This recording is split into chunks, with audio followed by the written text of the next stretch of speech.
Hi guys, it's episode 8 of Building to a Billion Gold, and today we're going to talk about the death of the mission table and a crazy new plan that could potentially happen. But first, let's have a look at my numbers for the last 7 days.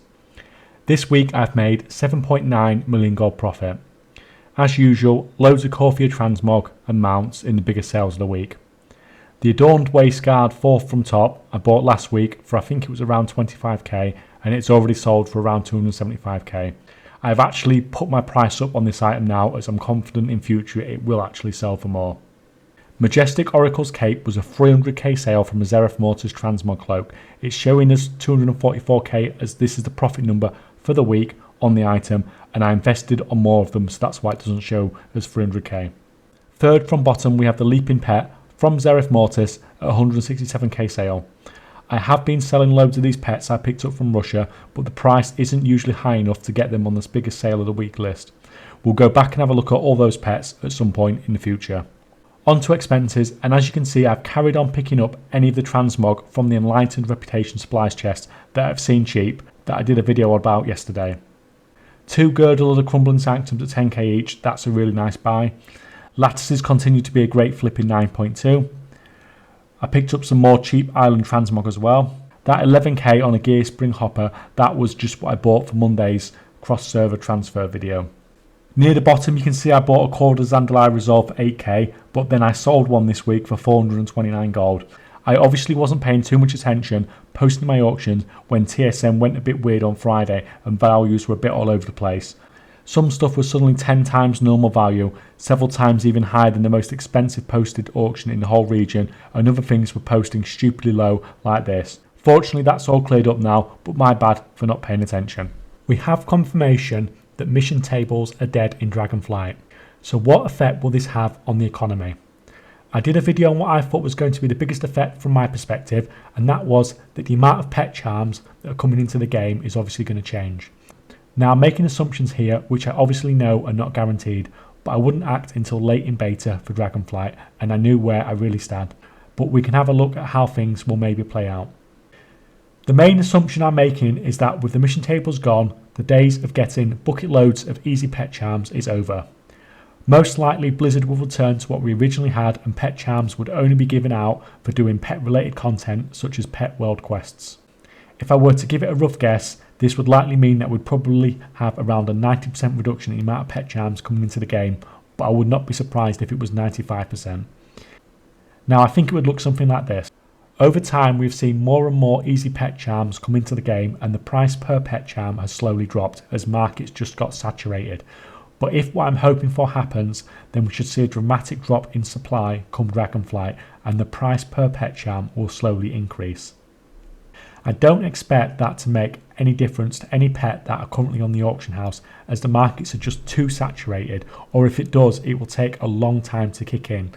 That is of course unless someone intervenes.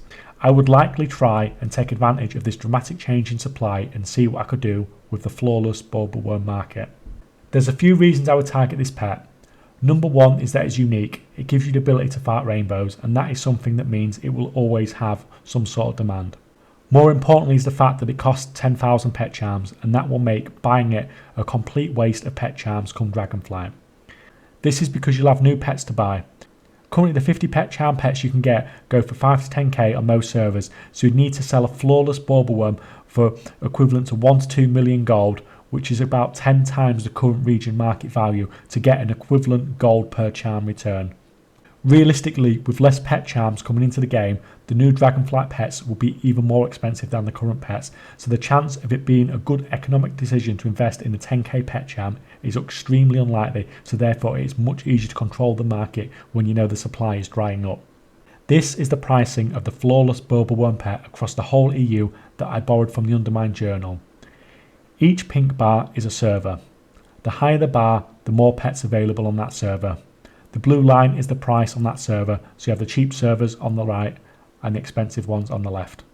I put a black line in the middle at the point where the price hits 200k per pet. I also added the green line, which is the current region market average. I think I would hit the market hard right at the end of Shadowlands and buy up everything that is below the 200,000 gold line and continue to buy up pets below that price. So what would happen then if I did this and I did not list any auctions and just kept buying up all the pets below 200k and keeping them in a bank? It's going to push up the average listing price up across the whole EU because I've bought all the cheap ones and left the expensive ones. This then pushes up the region market value average, and because so many people rely on the region market average price for listing auctions, is what happens next is the price on these servers I've not even touched starts to go up. That was just assuming I didn't list any auctions and would be happy with a small price increase, when in fact I would most likely be much more proactive. I would make sure I had at least one pet on every server, and I would be using a TSM operation that looks something like this. Basically a minimum price of 500k and a normal listing price of 10 million gold. What this will do is it will push the price through the roof, but it will stabilise eventually. Once it hits around 500 to 600k is where I'd probably call it quits, and then I'd start listing these as normal around this price. So why stop there? Firstly, we want to actually sell these things, and once you start getting into the 1 million gold plus for a pet, sales become rare. These things did sell for 500 to 600k when they very first came out, and would do so again if pet charms became that rare. Even at this price, we would be doubling or tripling our initial investment. Secondly, and more importantly, we don't want it to ever be a good economic decision to spend 10k pet charms to buy pets and increase the supply. At this price, you're getting 50 to 60 gold per pet charm. You are still getting at least twice that much per pet charm just buying the pets that you can currently get in the Shadowlands. There is no chance with less pet charms in the game and brand new pets coming for Dragonflight that at this price it would ever be a good decision to buy a 10k pet charm pet. Some people still will, of course, but you can't account for that sort of decision making. Let's see how beta goes. I could well do this, but now I've talked about it so much it would probably be less viable, but let's just see how things look at the end of Shadowlands. Thanks for watching guys, and I'll see you next week.